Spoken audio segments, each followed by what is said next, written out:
Donc, on a vu la tenue vestimentaire, on a vu qu'il fallait pas raconter ce qui se passe à la maison. Maintenant, on va voir la troisième phrase, qui est la première en fait, qui est la femme qui n'est pas de sa noix, c'est celle qui parle avec tous les hommes sur la place du marché. En fait, c'est quoi? Comme on l'a compris, c'est celle qui a trop de proximité avec les gens, avec les hommes. Alors, même si on pense pas à mal, ben on l'a vu, les hommes, ils n'ont pas du tout les mêmes pensées que les femmes. Donc, même si ça va, je vois pas le mal de dire bonjour, il n'y a rien d'extraordinaire à dire bonjour à un garçon. Ce soit un collègue de travail, que ce soit le mari de ma copine, que ce soit, je sais pas moi, n'importe qui qu'on connaît, le boucher, le boulanger, etc. Ben, en fait, dire bonjour, c'est une chose, parler, c'est une autre. Commencer à lui parler, comment ça va les enfants, comment ça va la femme, et qu'est-ce que tu fais, machin, tout ça, c'est complètement assourd.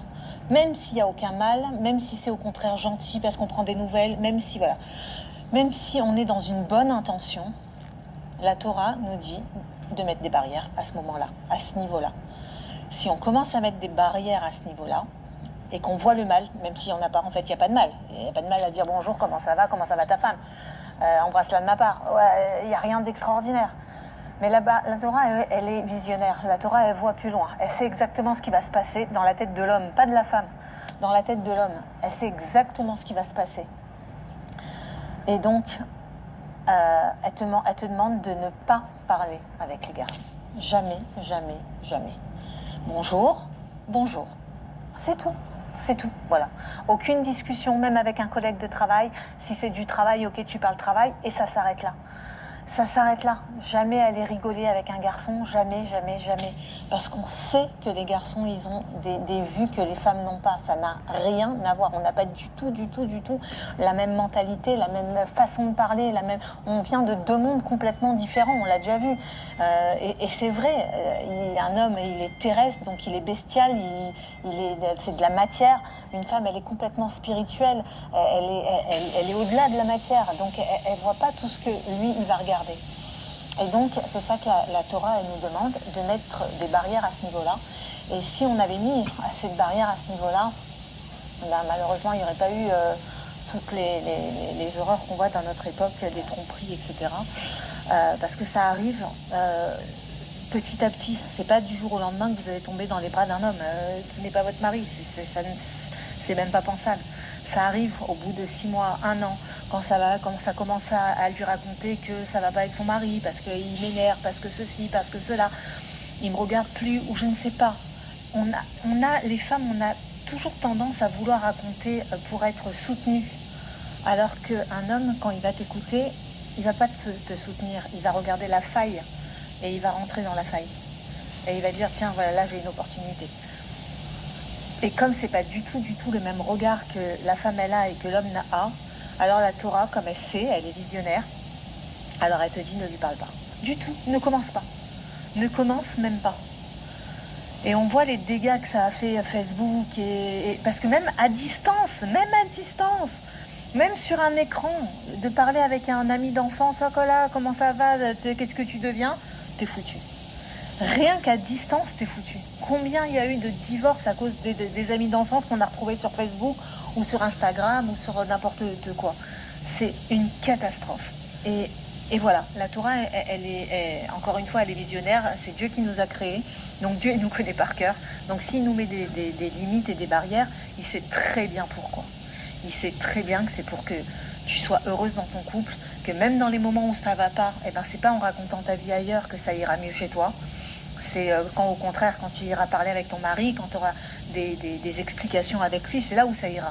C'est pas quand tu vas commencer à maigrir pour que ton mari te regarde, quand tu vas commencer à t'habiller un peu plus sympa pour que ton mari te regarde. Si ça va pas dans ton couple, ton mari te regardera pas, même si t'es mince et même si t'es devenue 2 fois plus belle et 2 fois plus mince. Ce qui va te regarder, c'est quand tu vas commencer à parler avec lui. Rien à voir avec ton physique. Rien à voir avec le physique. Si ça va pas dans son couple, on parle. On va avoir un conseiller, on va pas avoir de conseiller, on fait comme on veut. Mais il n'y a que le dialogue qui aide. Il n'y a que ça. C'est pas parce que tu vas t'arranger physiquement que ton mari il va te regarder et il va te reséduire. Non, si tu l'énerves, tu l'énerves. S'il t'énerve, il t'énerve. Même si demain il t'amène un gros diamant, s'il t'énerve, tu t'en fous du diamant. T'as envie de lui jeter à la figure de son diamant. C'est pas ça le plus important. Le plus important, c'est des excuses. C'est pourquoi il t'a fait ça, pourquoi tu lui as fait ça, qu'est-ce qu'il attend de toi, qu'est-ce que tu attends de lui. C'est comme ça qu'on repart sur des bonnes bases. Si tu commences à maigrir et que tu commences à t'habiller un peu plus sexy parce que tu as envie que ton mari te regarde, etc., et ben, le truc, c'est que c'est les autres hommes qui vont te regarder. C'est pas ton mari. Lui, si ça va pas, ça va pas. Donc, si tu veux que ça s'arrange, eh ben, d'abord, ne parle jamais avec personne. Jamais. D'accord, on l'a vu déjà hier dans la note vocale, on raconte pas sa vie à personne. Ni dans le bien, ni dans les mitzvot, alors encore moins dans le mal. On raconte sa vie à personne.